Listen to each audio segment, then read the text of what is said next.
Meus irmãos queridos, muito boa noite, com a graça do nosso Senhor Jesus. Estamos aqui mais uma vez, no nosso distanciamento social, continuamos em nossas casas, não podemos ainda nos reunir na igreja para nossas aulas, nem para nossos encontros semanais, nem mesmo no domingo.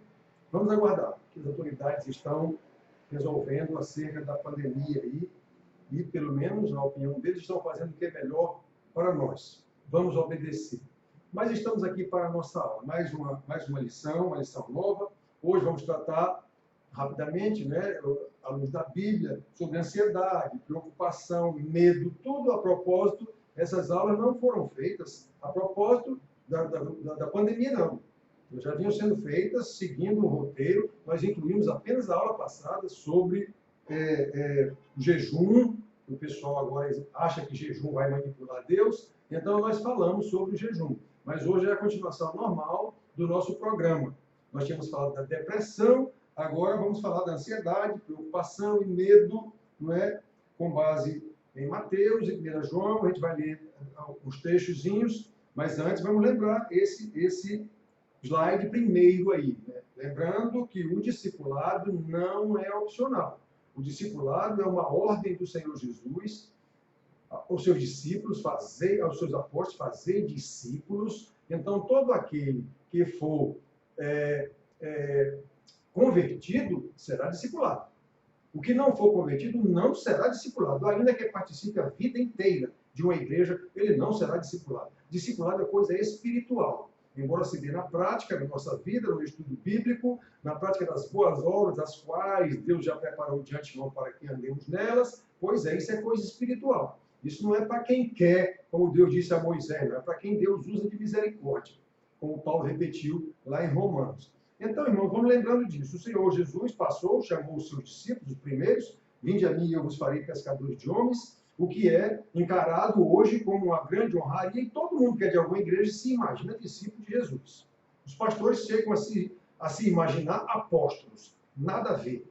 Muito bem. Esse discipulado envolve uma responsabilidade e uma carga que nós não podemos carregar. Se não estivermos seguindo o Mestre, se não estivermos nos passos do Mestre e no poder do Mestre, não podemos fazer isso. Então ele diz isso. Se alguém quer vir após mim, a si mesmo se negue, tome a sua cruz e siga-me. O que é a si mesmo se negue? É deixe de fazer a sua vontade. Você agora não vai mais fazer a sua vontade, você vai fazer a minha. Sou eu o Mestre. Eu vou lhe dizer o que é que você tem que fazer. Né? Tome a sua cruz em qualquer circunstância. Não é, você não pode dizer, mestre, isso está muito pesado. Pedro disse isso mais uma vez, o falastrão Pedro. E o Senhor disse, olha, para você é impossível mesmo, mas para Deus não é não. Em mim vocês podem tudo. Lembram-se, em mim nada podeis fazer? Ao inverso quer dizer, comigo vocês podem tudo. É o que Paulo disse, tudo posso naquele que me fortalece. Muito bem, então temos que entender o discipulado como algo espiritual, algo do reino do céu, do reino eterno, que está se manifestando aqui no reino secular, porque nós ganhamos a vida eterna desde aqui. Desde que somos convertidos, ganhamos a vida eterna no reino do Senhor, na glória do Senhor, do jeito que os não convertidos ganharão a vida eterna, ou em outros termos, a morte eterna no inferno. Mas já começa aqui de qualquer forma. Então vamos seguir, irmãos. A nossa lição, que é a lição número 25, na ordem que nós estamos, vamos até mais ou menos a 30ª, né, para terminar esse discipulado, que já vai com 3 anos mais ou menos. Nós temos a ansiedade, a preocupação e o medo, e vamos ler esse trecho de Pedro aqui, esses versículos, de Mateus, o Senhor Jesus dizendo no capítulo 6, parte do famoso Sermão do Monte, que vai do 5 até o 7, 5, 6 e 7, dizendo isso aos seus discípulos. 25. Por isso vos digo, não andeis ansiosos pela vossa vida, quanto ao que haveis de comer ou beber, nem pelo vosso corpo, quanto ao que haveis de vestir. Não é a vida mais do que o alimento, e o corpo mais do que as vestes?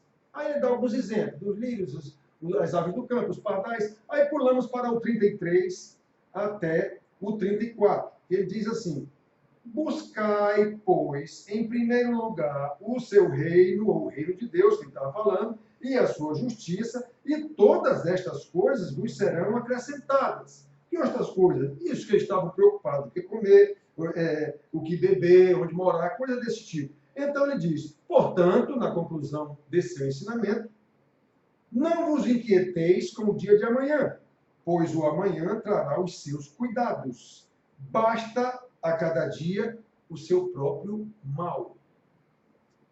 Isso é ensinamento do Senhor Jesus aos seus discípulos. Aqueles que ele disse, vinde a mim, e eu os farei pescadores de homens. Aquele a quem ele disse, deixe de fazer a sua vontade para fazer a minha, e vá até a cruz como eu vou. Certo? Negue-se a si mesmo e tome a sua cruz. É isso que quer dizer. Vamos para 1 João agora, a primeira carta de João, capítulo 4, versículo 18, que ele diz assim, João 4, 18. 4, 18. No amor não existe medo. Antes, o perfeito amor lança fora o medo. Ora, o medo produz tormento. Logo, aquele que teme não é aperfeiçoado no amor. Irmãos, a gente lê a Bíblia, normalmente, há aqueles leitores diários da Bíblia, mas será que há um aprofundamento no que quer dizer cada versículo desse? O que é que o homem de Deus, ou o próprio Deus Jesus, está dizendo nesse negócio? Qual a profundidade disso? Qual a abrangência disso? Normalmente, eu sei, eu nasci e me criei na igreja. Então, normalmente, a gente lê por ler. Todo dia, uma leitura da Bíblia, minha meditação, diz até assim, a minha meditação diária. Faz aquilo, eu sei, eu conheço pessoas e até convivo com pessoas que são assim. Se ele não fizer aquela tal meditação diária, passa o dia mal.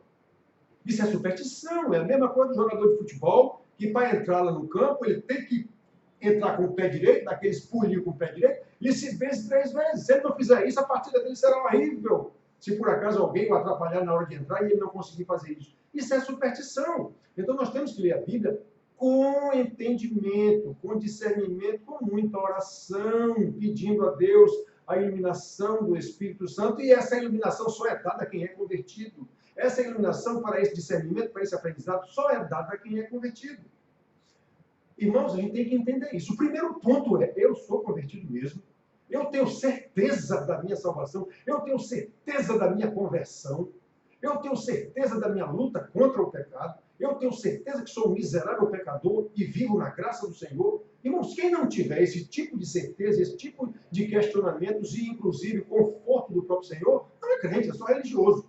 E não vai alterar qual é a religião que ele está, não. Eu vivo dizendo isso para vocês. Alguém se acha acusado por mim ao dizer isso. Eu não estou acusando ninguém. Eu estou dizendo que a Bíblia diz. Quem se sentir acusado, caia de joelho na hora, pedindo a Deus que o converta de verdade.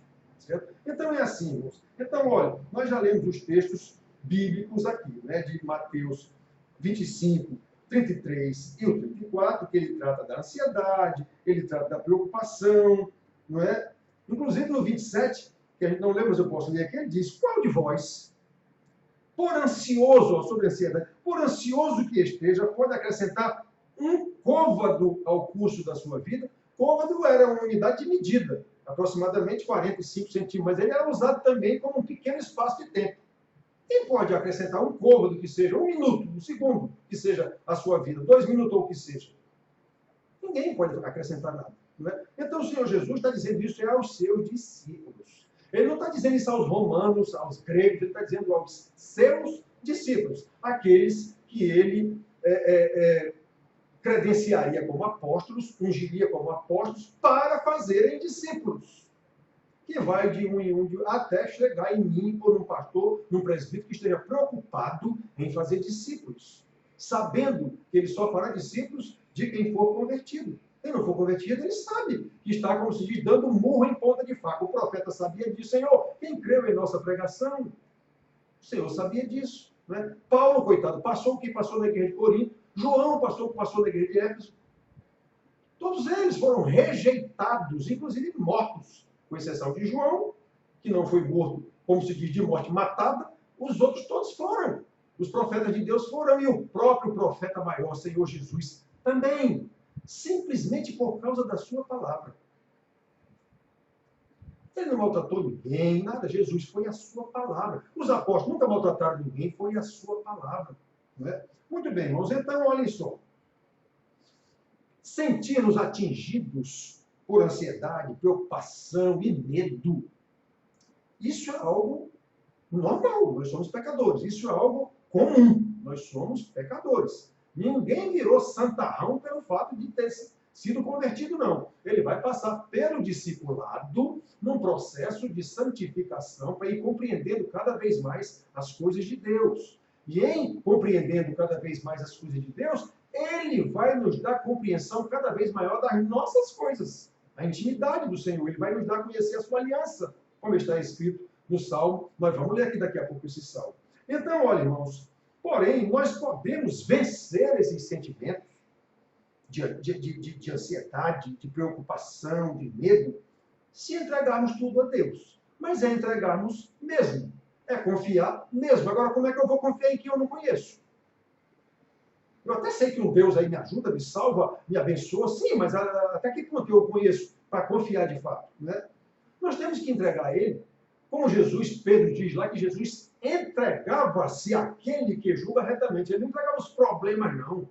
Ele entregou-se totalmente, entregou ele e problemas, e cruz e o que for. Então, entregar-se a Deus totalmente em qualquer circunstância. É isso que ele diz. Negue-se a si mesmo e tome a sua cruz. Vamos entregar ao Senhor. Ele não disse, venha aprender comigo. O meu fardo é leve. Olha o fardo dele qual foi. Obediência ao Pai até o ponto de ir com a cruz. Mas o Pai o ressuscitou. E nós sabemos disso. E Jesus disse, vocês vêm atrás de mim. Vocês vêm atrás de mim. Então, assim, esse vídeo após mim é isso. Sigam-me. Venham atrás de mim. Então, nós temos que saber disso, irmãos. Sempre na perspectiva de Deus. Isso é uma frase que é para ser repetida o tempo todo na nossa vida. Sempre na perspectiva de Deus. Se nos mantivermos fiéis às Escrituras, o que eu estou fazendo está com base nas Escrituras. Irmãos, olha, eu inclusive fico meio bravo quando alguém na igreja diz, pastor, mas eu acho, eu não estou lhe dizendo o que eu acho. O que eu estou lhe dizendo é o que as Escrituras nos dizem, o que elas nos ensinam. Então nós temos que estar sempre com base nas Escrituras. As Escrituras são a palavra de Deus, a palavra que criou, que disse, haja luz, a palavra que faz resplandecer em nossos corações a glória do Evangelho de Cristo, como Paulo ensina aos Coríntios. O poder que ressuscitou o Senhor Jesus Cristo. É o poder da palavra que nos ressuscita também. Como Pedro ensina, a palavra é vida. Ela que nos conduz. Tem que ser a palavra, irmãos. Tem que ser. Inclusive esse pessoal, muito jeito de oração. O que essa pessoa sabe da palavra? O que é que ele lê da palavra e interpreta? A oração dele não serve. É simplesmente superstição. É rito religioso. Pode orar o dia inteiro. Pode mostrar que nem uma vez me mostrou o meu joelho, pastor, de tanto orar, pronto. Morreu o homem para mim. Vem me mostrar o joelho dele, o tanto que ele orava de joelho, de que esse homem morreu para mim. Isso é um fariseu. Não sei, eu confiava, eu até acreditava nele. Um presbítero, de pronto, deixei ele confiar nesse homem agora mesmo. Justiça própria. Então, irmãos, você fala, homem de oração, mulher de oração, qual é o entendimento que essa pessoa tem da palavra? Nenhum. Então, essa oração dele não vale nada. Não serve para nada. É apenas um rito religioso, superstição. Do mesmo jeito, da Ave Maria cheia de graça, Senhor é convosco. Do mesmo jeito, não serve para nada. Aliás, até as orações, esse tipo de oração, são repetidas também. É a mesma oração todo dia, toda hora, o dia todo. A mesma coisa. Então, irmãos, a gente tem que prestar muita atenção, certo? Se nós nos mantivermos fiéis às Escrituras, não ficaremos paralisados diante da ansiedade, que de fato nos paralisa. Nós ficamos tão ansiosos com alguma coisa que não conseguimos mais fazer nada. Ou o que fazemos errado, porque não estamos com atenção no que estamos fazendo. A ansiedade, a preocupação. O que é preocupação? Vocês sabem que é um prefixo de antecedência, ocupação, alguma coisa que eu devo estar fazendo. A pré-ocupação quer dizer, eu estou ocupado antecipadamente com alguma coisa que ainda não aconteceu. Segundo as pesquisas científicas, eu acho que não estou lembrando agora quanto é, mas é de 80% a 90% das coisas com as quais nós nos preocupamos e sofremos não acontecem. Quer dizer, que se preocupa, se acontecer isso, morre de preocupado. Pois é, isso não vai acontecer, na maioria das vezes. Então, irmãos, preocupação ou medo. O medo é digamos assim, um instrumento de defesa que nós temos. O cérebro lança o medo em situações de perigo. Acontece que, às vezes, não há perigo nenhum e a gente fica morrendo de medo. Ou fica morrendo de medo porque não confia em Deus. Eu não estou fazendo o que Deus mandou? Estou. Com base na palavra? Sim. Com base firmado em oração? Sim. Então eu vou fazer. Não tenho que ter medo. O que acontecer? Aconteceu. O Senhor providenciou tudo isso. Então, irmãos, a gente tem que prestar muita atenção. Não é? Não ficaremos preocupados com medo, mas provaremos a paz. Deixo-vos a minha paz vos dou, não vou lá dou como o mundo a dá. Ele avisou isso. isso. No mundo passais por aflições, mas tem de bom ânimo, eu venci o mundo. O Senhor nos avisou isso. O Senhor nos avisou isso. E igreja nenhuma, quase mais nesse mundo, ensina que nós sofreremos por ser convertidos ao cristianismo, que é o que a Bíblia ensina. Todo mundo só diz que a gente, se converter, vai ter vida boa. Teologia da prosperidade, teologia da libertação. Católica, teologia da prosperidade, pentecostal. Duas heresias de morte inseridas dentro da igreja. É isso que se ensina nas igrejas, qualquer uma com raríssimas exceções. O que a Bíblia ensina é que nós sofreremos. O Senhor Jesus disse: fizeram isso comigo, vão fazer com vocês também. Obviamente, ele disse para os seus discípulos apóstolos, e todos eles passaram pelo que ele disse. Só que nós, como discípulos também, haveremos de passar por isso. Dependendo da situação, até em pena de morte, se for o caso. Até em pena de morte, se for o caso. Então, irmãos, nós temos que saber disso. Porque nós teremos a alegria que Paulo tinha mesmo preso para dizer aos filipenses: alegrai-vos no Senhor, também vos digo, alegrai-vos. Alegrai-vos, não interessa a circunstância. Pedro dizendo aos irmãos lá: olha, não se preocupe com esse fogo ardente que está queimando vocês, não. Se preocupe antes em responder o que lhe perguntarem sobre a vossa esperança de Cristo. É isso que vocês têm que se preocupar. Irmãos, é isso que a Bíblia ensina. Não tem outro ensinamento na Bíblia para crente, não. O ensinamento para crente na Bíblia é: viva em santidade de vida. É só isso o ensinamento que tem no Novo Testamento, dando testemunho do Senhor Jesus até que o Senhor Jesus volte, ou até que você morra, digamos assim. Não tem outro ensinamento. Pregações bonitas são invariavelmente falsas. Pregação que enche a sua bola são falsas. Então, a gente tem que entender: o discipulado é ensinamento daquilo que o Senhor Jesus ensinou aos seus apóstolos. E os seus apóstolos ensinaram à igreja. O que é que nós temos que fazer? Como é que nós vamos viver nesse mundo condenado pelo próprio Senhor, que ele haverá de destruir, e nós estamos nesse mundo ainda, nas trevas, o mundo jaz em trevas. Pois é, nós somos a luzinha que foi visto como que uma língua de fogo na cabeça dos discípulos lá quando baixou o Espírito Santo. Era isso. Você já não disse: vocês agora são a luz do mundo? Pois é, apareceu como que? Não disse que tinha uma língua de fogo, não. Como que? Uma língua de fogo, dando a entender o quê? Vocês são a luz do mundo. Onde vocês andarem, essa luzinha aí vai mostrar quem é a luz do mundo.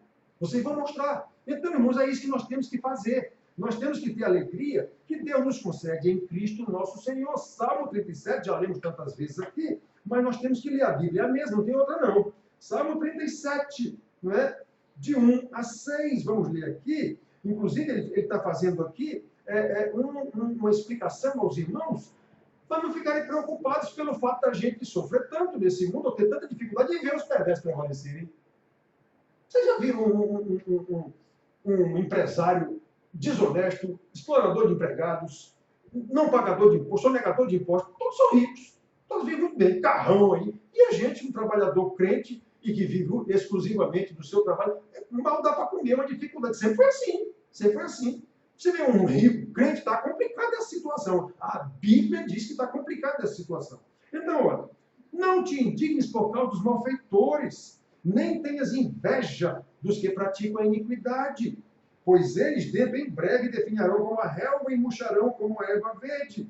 A situação aqui era, dá a entender, que o salmista, ou para quem ele escreveu, ou como ele recebeu isso, estava indignado, ou sei lá, triste, porque a vida dele não estava legal, e a dos ímpios, tudo maravilhoso.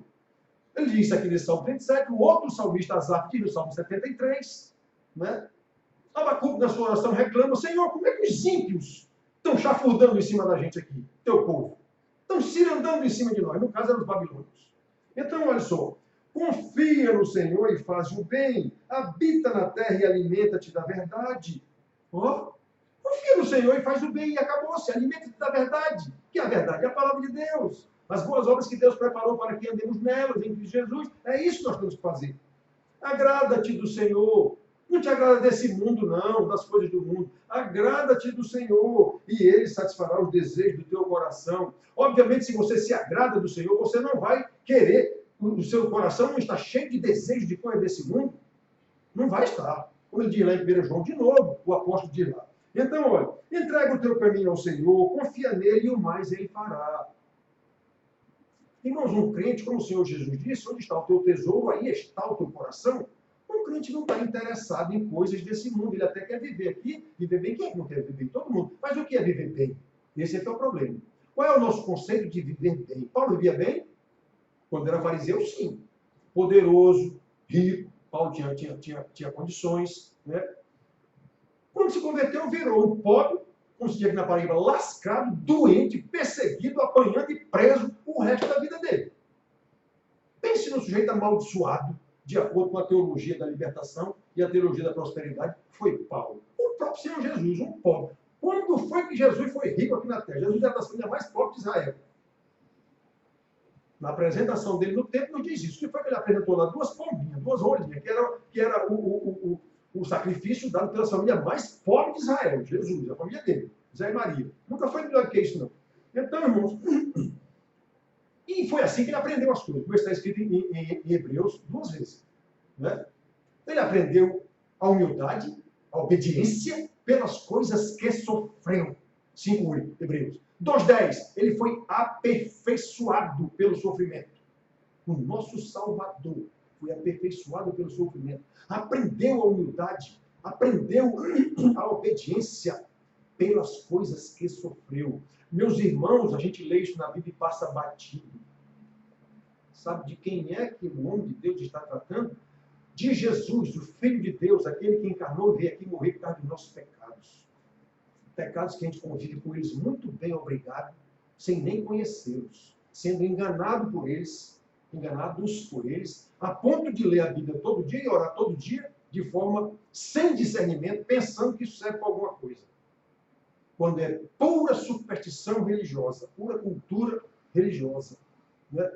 Nós temos que saber, irmãos, a palavra de Deus, senão nós estamos sendo enganados. Por isso, quando a gente ouve uma pregação chamando a gente, estando com a gente se aborrece. Ah, está pensando o quê? Está pensando que eu não sou crente? Quer dizer, foi a própria pessoa que chegou a essa conclusão. Não foi o pregador. Foi a própria pessoa que chegou a essa conclusão. Alguns irmãos já me disseram isso na igreja. Pastor, o senhor disse que eu não sou crente. Eu nunca disse isso, não.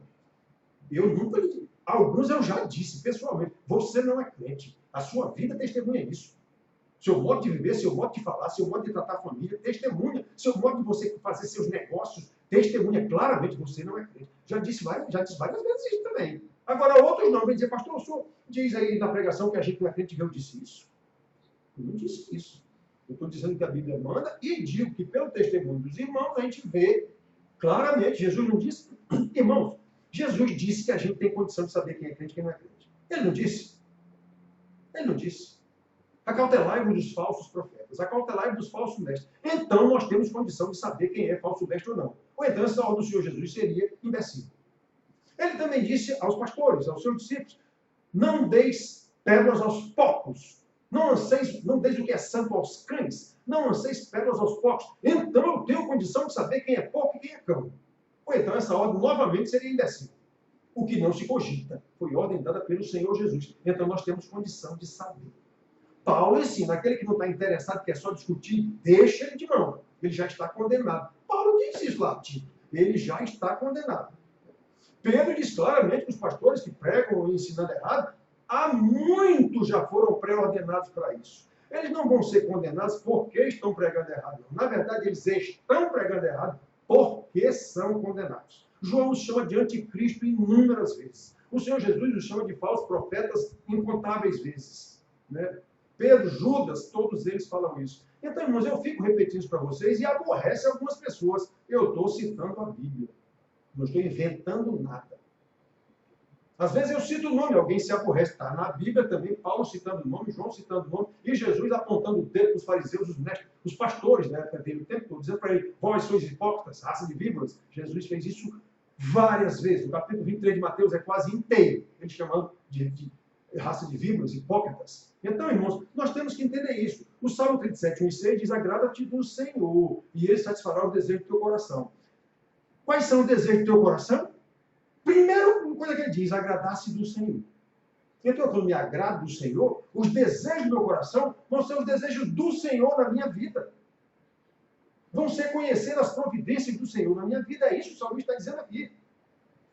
Não é um prêmio que eu vou ganhar de Deus porque eu me agradei dele, não. O que eu me agrado dele já é a satisfação do meu coração. Eu vou confiar nele o tempo inteiro. Eu vou entregar o meu caminho ao Senhor. E o mais ele fará, como Jesus disse aos seus discípulos. Não se preocupem com isso. Busquem o reino de Deus e a sua justiça, e essas coisas vos serão acrescentadas. É a mesma, irmãos, a Bíblia está escrita a mesma coisa em todo lugar. É questão da gente saber interpretar e saber casar uma coisa com a outra.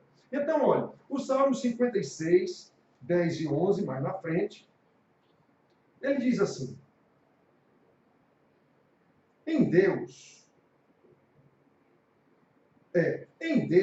cuja palavra eu louvo, no Senhor, cuja palavra eu louvo, maravilha, irmãos. Neste Deus ponho a minha confiança e nada temerei.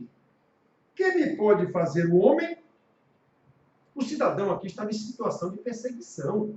Davi viveu muito tempo perseguido, seja por Saul, seja em sua luta com os filisteus constantes, seja pelo próprio filho Absalão também.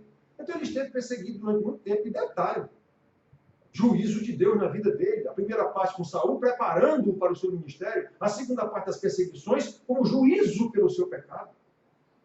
Então nós sabemos disso, irmãos. Davi sempre perseguido, sempre e dizia: olha, este Senhor, cuja palavra eu louvo. Ah, que maravilha! Este Deus, cuja palavra eu louvo, é nesse Deus que eu ponho a minha confiança e nada temerei. Quem me pode fazer o homem? Por que ansiedade? Para que preocupação? Por que eu vou ter medo? Olha esse homem aqui. Então, irmãos, nós temos aqui Mateus 33, 34, já lemos ainda agora que foi o versículo, em parte do versículo base. João 14, Evangelho de João, vamos ver aqui, 14, 27, vamos ver o que está dizendo aqui, não é? 14, 27. Agora eu citei: deixo-vos a minha paz vos dou, não vou lá dou como a dá o mundo, não se turbe o vosso coração, nem se atemorize, não fique ansioso, não fique preocupado, nem tenha medo, eu estou deixando a minha paz com vocês. Irmãos, isso é muito profundo, a gente tem que se apropriar disso. Detalhe, quem é que vai se apropriar disso com propriedade, como se diz? Quem é convertido. Quem não é, vai se apropriar disso como autoajuda, como autoestima, e detalhe, funciona, o cérebro vai funcionar. O cérebro vai funcionar até determinado ponto. Chega num ponto que não funciona mais. Né? Então, muito bem, irmãos. Nós temos aqui João 15, 10 e 11, também, já lemos aqui na aula anterior. Ele diz assim: se guardardes os meus mandamentos, permanecereis no meu amor, assim como também eu tenho guardado os mandamentos de meu Pai e no seu amor permaneço. Tenho-vos dito estas coisas para que o meu gozo esteja em vós e o vosso gozo seja completo. Então, repare, Jesus está dizendo que está no amor do Pai, e a prova disso é que guarda os seus mandamentos. Está dizendo ao seu discípulo que permaneçam por isso mesmo, assim mesmo, permaneçam no meu amor, guardando os meus mandamentos, para que o meu gozo que eu tenho em permanecer no amor do meu Pai, porque guardo os seus mandamentos, para que o meu gozo seja completo, isso se repetindo em vocês. Lembra, Jesus veio como apóstolo do Pai à terra, fez a sua obra, está consumado, ensinou seus discípulos e mandou que eles fizessem o mesmo. Inclusive disse: o que estão fazendo comigo, que sou mestre, vão fazer com vocês também. A parte do sofrimento ninguém quer. Todo mundo quer a parte do poder que ele passou para os seus apóstolos.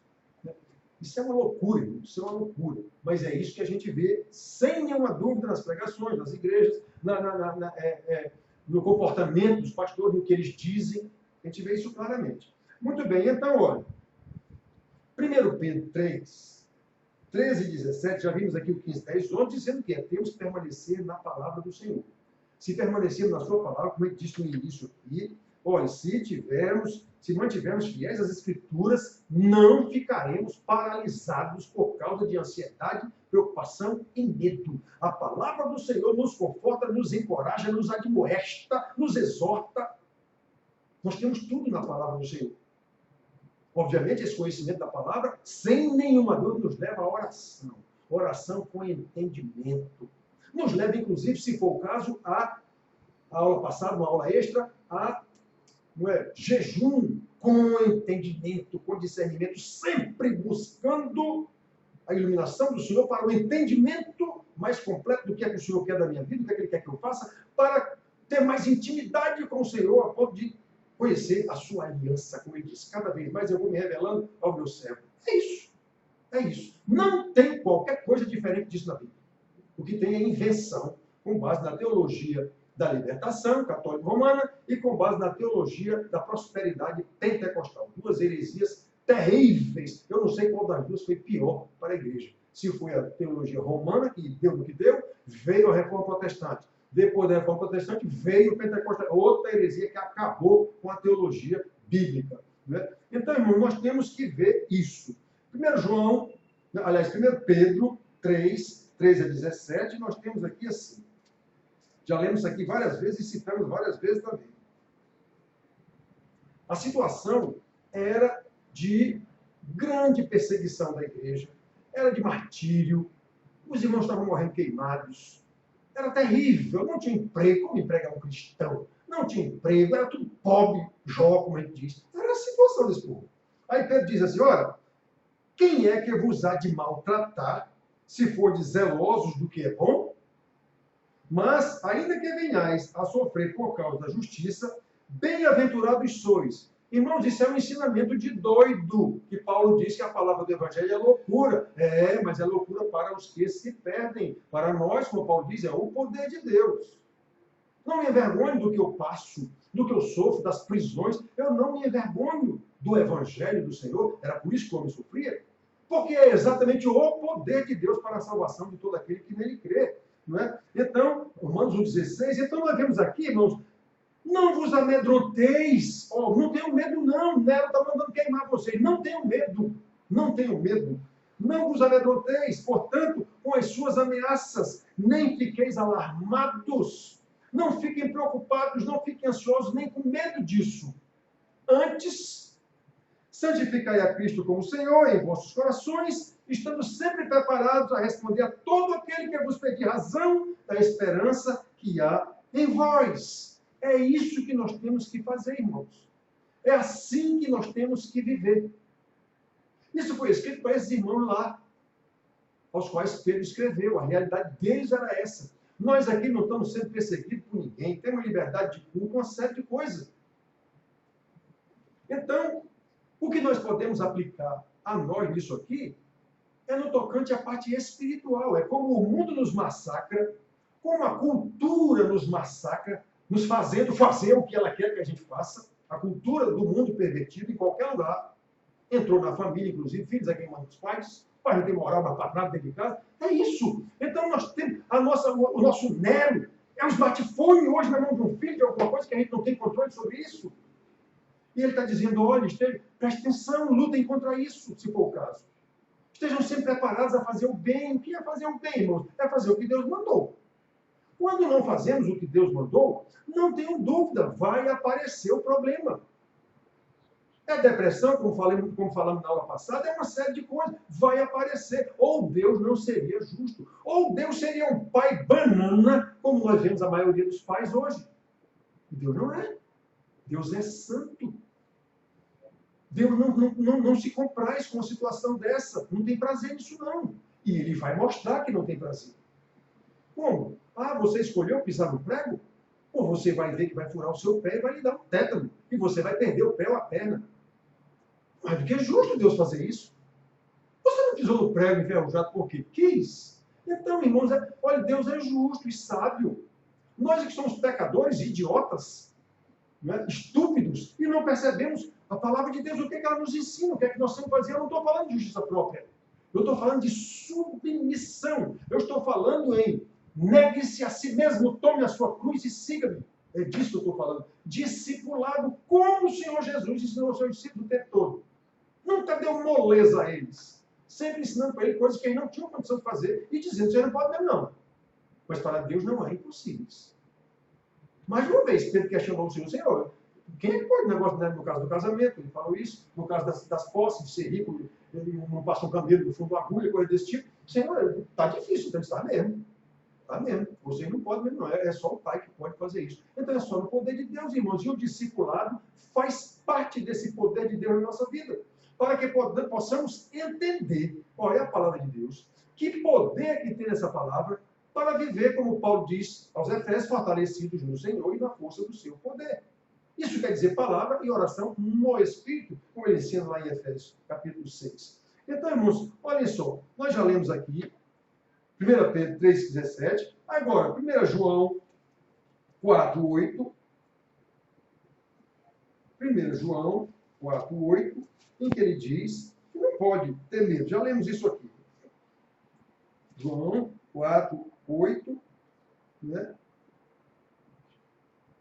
1 João, deixa eu ver se está certo ali, 18, aliás, 4,18. No amor não existe medo. Quem é o amor? Aqui mesmo, nesse capítulo aqui, ele diz isso. Deus é amor. Versículo 8 e versículo 16. Deus é amor. Então, olhem só, irmãos. No amor não existe medo. Ora, se eu estou no amor de Deus, eu sei quem é Deus. Eu sei o que é que Ele quer de mim. Eu conheço a sua palavra. Eu conheço a sua intimidade. Aqueles que têm intimidade, o Senhor dá a conhecer a sua aliança. Não é? Eu conheço a sua intimidade, eu sei o que é que Ele quer. Eu sei que eu não posso fazer isso, mas sei que no poder dEle torna-se possível. Eu vou fazer, Ele mandou. Eu vou agradar o meu pai, eu tenho noção do que é pai. Agora vejam a dificuldade do que nós fazemos com nossos filhos na nossa casa. Não damos aos nossos filhos a noção de autoridade de pai. A noção de liderança de um pai. Esse filho jamais será obediente a Deus. Porque ele está aprendendo em casa uma noção de um pai babaca, sem moral dentro de casa, sem autoridade, sem liderança. É essa a noção de pai que ele está aprendendo desde bebê. Pois ele, quando for crente, ele vai ter um pai que ele manda. Deus, ele decreta, determina. É isso que a gente vê, irmãos. Lembre-se. Gálatas 6, 7, 8. De Deus não se zomba. Aquilo que o homem semear, isso mesmo ceifará. Mais lá atrás, um pouco no 5. Quem planta na carne, da carne colherá corrupção. Quem planta no Espírito, do Espírito colherá a vida eterna. Irmãos, isso são coisas escritas aqui para quê? Para a gente ler e dizer, já fiz minha meditação hoje. Já fiz minha meditação hoje. Às vezes você lê esse versículo e não entende a profundidade do versículo. Não percebe que você está todo atolado dentro da sua casa sem cumprir isso. Que está semeando na carne e quando começa a colher na carne, vai pedir oração ao pastor. Vai para a reunião de oração. É essa a realidade de todo mundo quase que está em reunião de oração. Plantou na carne e vai querer colher do Espírito em oração. É brincadeira, né, irmãos? Eu não tenho medo de fazer essa acusação. Não tenho medo. Conheço isso desde que eu era criança. Eu nasci e me criei dentro da nossa igreja. Então, irmãos, olhem só. 1 João 4,18. No amor não existe medo. Eu estou no amor do Pai. Eu estou no amor do Pai. Né?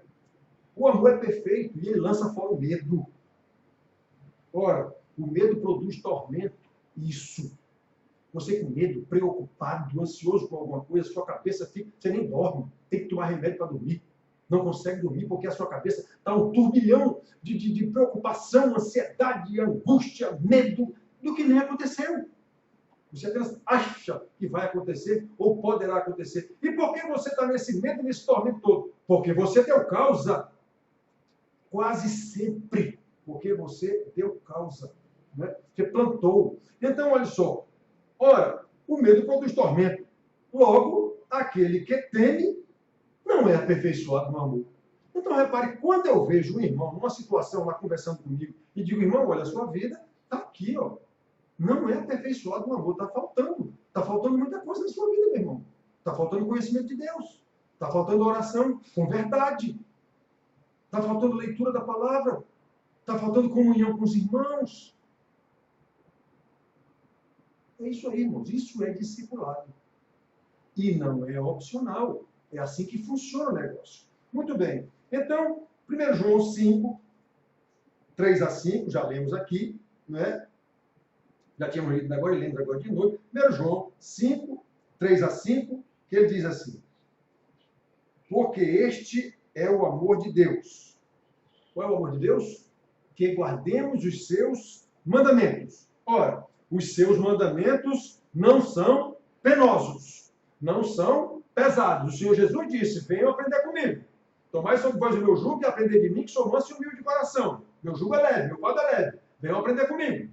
Então, quando João diz aqui que meus mandamentos não são penosos, ele também não inventou isso, não. O Senhor Jesus já tinha dito para ele, e isso está lá em Deuteronômio, está na lei. Isso está lá na lei, Deus dizendo a Moisés, que é para cumprir as palavras todas, que não é pesado cumprir aquilo, não. Eu estou mandando cumprir, então cumpro. Deuteronômio 30:11. Então ele diz isso, João não inventou, não. Já disse para vocês, tudo que está no Novo Testamento está no Velho Testamento. É questão de você encontrar lá e saber como se aplica aquilo lá aqui.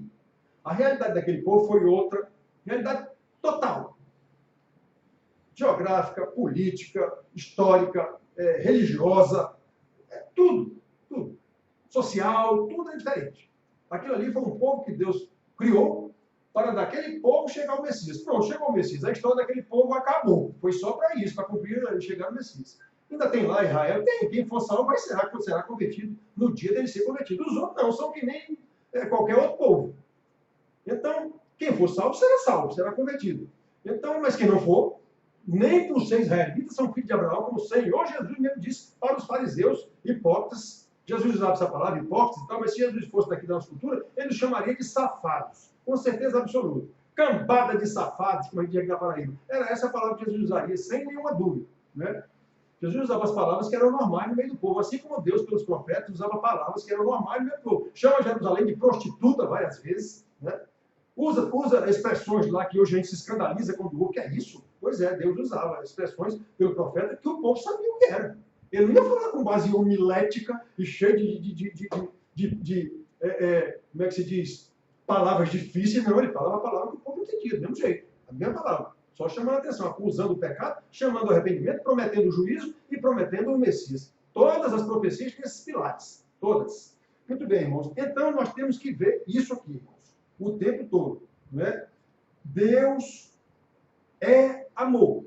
E esse amor de Deus em nós é que guardemos os seus mandamentos. Ora, os seus mandamentos não são penosos, porque todo que é nascido de Deus vence o mundo. Está vendo? Eu botei medo por quê? Jesus não disse, venha por mim. Ele não morreu e não ressuscitou e disse, eu vou fazer isso com vocês também. Os apóstolos ensinaram, Paulo ensinou isso aos Coríntios, aos Tessalonicenses, ensinou tudo direitinho como é essa história da ressurreição. Então por que eu vou ter medo? Eu não estou seguindo o meu Senhor. Eu não sei o que aconteceu com ele. Ele não disse que ia acontecer comigo também. Então pronto. Por que eu vou ter assim? Nós ficamos sim, somos pecadores, não somos Jesus. Somos pecadores, então tem um momento de ansiedade, sim. Tem um momento de angústia, sim, ele também teve. Não é?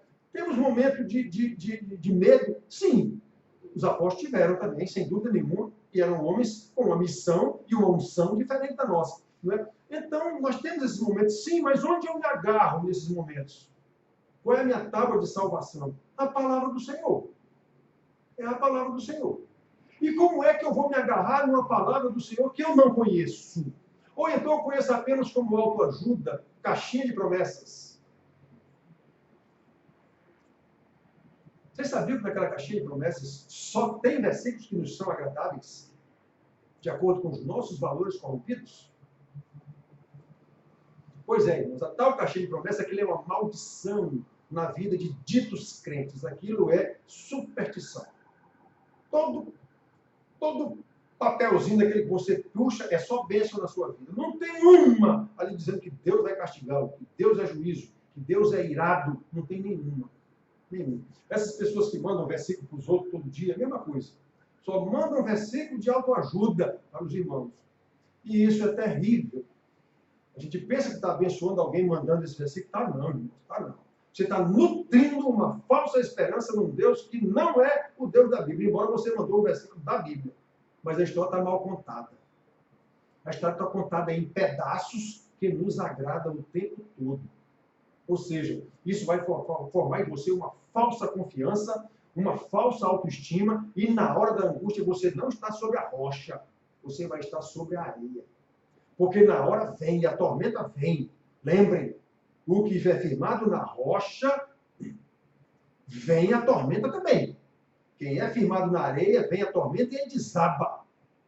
Quem é firmado na rocha, vem a tormenta também, do mesmo jeito, mas ele permanece de pé.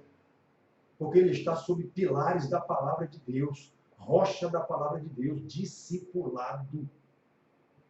Ele não vai sucumbir diante de dificuldades. Todos nós passamos por dificuldades nesse mundo. Jesus disse, no mundo passais por aflições. Ainda bem que ele não disse, no mundo ficais em aflições. É passais por aflições. Mas como é que eu passo por essas aflições? Firmado na rocha. Senão eu vou desabar. E esses versículos da carta de promessa vão levá-lo ao desabamento na hora da aprovação, na hora da dificuldade. Porque você não conhece Deus, lhe ensinaram de forma errada. Com uma visão, só um lado da moeda, não ensinaram o outro. Né? Então, irmão, nós temos que prestar muita atenção nestas coisas. Nós temos depois aqui outros slides, né? A ansiedade, a preocupação, é o texto de vocês que eu vou mandar com algumas modificações. O medo são pecados que podem paralisar as nossas mentes. Já disse, você não consegue estudar. Se você está no colégio, na faculdade, está atormentado por causa de um curso lá que você não consegue e termina entrando em depressão, inclusive. Aí a angústia, o que está faltando? O que está errado? Tem alguma coisa. Então, isso são pecados, ansiedade, preocupação, medo, paralisam você. Eu assisti a defesa de uma moça uma vez, no curso de turismo. Eu vi a hora que aquela moça morrer, na hora da defesa dela. A moça começou a ficar vermelha, começou a aparecer umas patacas, ela era branca, começou a aparecer umas patacas vermelhas pelo corpo da moça toda. Eu digo, meu Deus, essa moça vai cair. Eu avisei, eu digo, essa moça vai ter um troço aí. Aí foi acalmada, moça, olha, se acalme, falando normalmente, se acalme aí, se acalme um pouquinho, respire. A moça tem um infarto na hora lá. Né? Com medo de fazer a apresentação dela. Então, irmãos, olha só, o medo, a ansiedade, a preocupação paralisam a gente, paralisam as nossas mentes, imobilizam os nossos corpos. Tem pessoa que dá um tilt, que fica duro, não consegue mais fazer nada. Outras desabam mesmo. E são capazes, além do nosso corpo, são capazes de impedir o nosso crescimento em Cristo. Nós não conseguimos ler a Bíblia com discernimento, nós só queremos ir atrás daqueles versículos que nos ensinaram que são poderosos. Porque são a nossa, eu estou com a tua mão direita, eu te levo, tu vara a montanha, vara o oceano, o cão, você vai fazer o cão, Não é assim, aquilo ali é uma realidade de Israel, uma história de Israel, naquele contexto. Como é que se aplica isso para nós, na nossa realidade, na nossa cultura? Como é que eu aplico isso espiritualmente? Lá não foi espiritualmente só, não. Lá foi materialmente. Ele abriu o Mar Vermelho mesmo. Eles atravessaram o deserto mesmo. Nós não estamos atravessando deserto nenhum, não. Nós estamos numa cidade. Sim, mas espiritualmente temos um deserto. Estamos no meio do deserto. Espiritualmente temos um Mar Vermelho para abrir, sim. É assim que a gente tem que entender essas coisas do Velho Testamento. E não querer aplicar textualmente como se fosse para a gente. Não é. Nós temos que entender para poder aplicar isso a gente. Não é? Então, olha só. A ansiedade, irmãos, a preocupação, o medo, são capazes de nos paralisar tanto no corpo, nos causar problema orgânico, inclusive, como espiritual. Aí lá vem depressão, lá vem uma série de coisas, eu não consigo ler a Bíblia, eu não consigo orar, eu não consigo me concentrar numa oração, eu começo a orar, daqui a pouco já estou de novo pensando nos meus problemas o tempo inteiro. Aí só sei dizer, oh meu Deus, não consegue adorar a Deus. Oração é adoração, não é simplesmente pedição, não. É adoração a Deus, olha as orações dos santos de Deus. Vamos ver o exemplo. Então nós temos aqui, irmãos, que esses pecados foram os primeiros pecados dos nossos primeiros pais. Não é? Aliás, depois do seu pecado de desobediência, de arrogância, de pretensão em querer ser o que Deus não disse para eles serem, o que Deus disse era o suficiente, eles quiseram mais. Não é? Então, nós vemos lá, em Gênesis 3, 9 e 10, nós vemos aqui claramente, né, que eles, quando comeram, abriram-se os olhos, aí viram que tinha alguma coisa errada. Como se diz, o que foi que nós fizemos? Na hora que se abriu os olhos, e agora? Aconteceu um cataclismo aqui, um hecatombe, aconteceu alguma coisa aqui, Eva, o que foi que aconteceu? Ficaram logo angustiados, ansiosos, com medo. Foi isso que aconteceu logo com eles. E chamou o Senhor Deus, o homem lhe perguntou, onde estás? Ele respondeu, ouvi a tua voz no jardim, e porque estava nu, tive medo e me escondi. Como é que ele aprendeu a ter medo? Se ele antes tinha convivência com o Senhor, todo dia o Senhor ia lá conversar com ele. Né? Todo dia. Né? Abriram-se os olhos, versículo 7, e percebendo que estavam nus, deram logo um jeito de se cobrir. Preocupados logo, estamos nus, vamos nos cobrir. Isso foram logo os primeiros pecados do povo. Né? Portanto, irmãos, Satanás, que foi quem fez isso lá, está por trás, tem uma serpente, mas ele está por trás o tempo inteiro desses sentimentos que são obstáculos à nossa maturidade espiritual. Isso é certeza absoluta. Nem eu sou Adão, nem você é Eva, nem coisa nenhuma. Mas a nossa situação de pecadores é a mesma. Temos medo, temos ansiedade, temos preocupação, porque não estamos vendo as coisas na perspectiva do Senhor. Que foi o que aconteceu lá com seus doutores Adão e Eva, nossos primeiros pais. Saíram da perspectiva do Senhor, quiseram ser o que não era para ser, e aconteceu o pecado que causou a maldição de toda a criação na qual nós estamos inseridos. Só que nós fomos feitos novas criaturas. Lembrem, aquele que está em Cristo, nova criatura é, 2 Coríntios 5,17, as coisas antigas para trás ficaram, eis que tudo se fez novo. Isso se aplica ou não se aplica a nós? Isso sim é a palavra que se aplica diretamente a nós, os convertidos hoje, da igreja, do Novo Testamento. Nova criatura, as coisas velhas para trás ficaram. Eu não vou mais ver as coisas na minha perspectiva, eu não vou mais fazer a minha vontade, eu vou fazer a vontade do meu Senhor. O fardo que eu tenho que carregar não é mais o meu. O fardo do pecado, Jesus já carregou para mim, ele está me ajudando, inclusive, a carregar ainda que eu estou nesse mundo, ele está me orientando o tempo inteiro. É isso, irmãos. Isso é discipulado, para que a gente aprenda a conhecer cada vez o nosso Senhor, aprenda a ter cada vez mais intimidade com Ele, no sentido de que ande de acordo com o que Ele, que é o Mestre, ensinou. Vamos parar por aqui, né, nesse slide, e na próxima aula, que será na segunda da semana que vem, a gente dá continuidade a essa nossa lição número 25, que trata de ansiedade, preocupação e medo à luz das Escrituras. Como é que as Escrituras nos ensinam a conviver com essas coisas que são naturais, digamos assim, do mundo corrompido. E nós estamos nesse mundo, portanto, somos afetados. Vivemos nessa cultura. Só que temos que saber como é que a gente vive nessa cultura, observando os valores do nosso Mestre. É só isso, irmãos. Então, por hoje é só. Que Deus nos abençoe. Louvado seja o teu nome por nos ter dado orientações suficientes para que, através do discipulado, a gente fique cada vez mais parecido com eles. Boa noite, meus queridos. Beijão.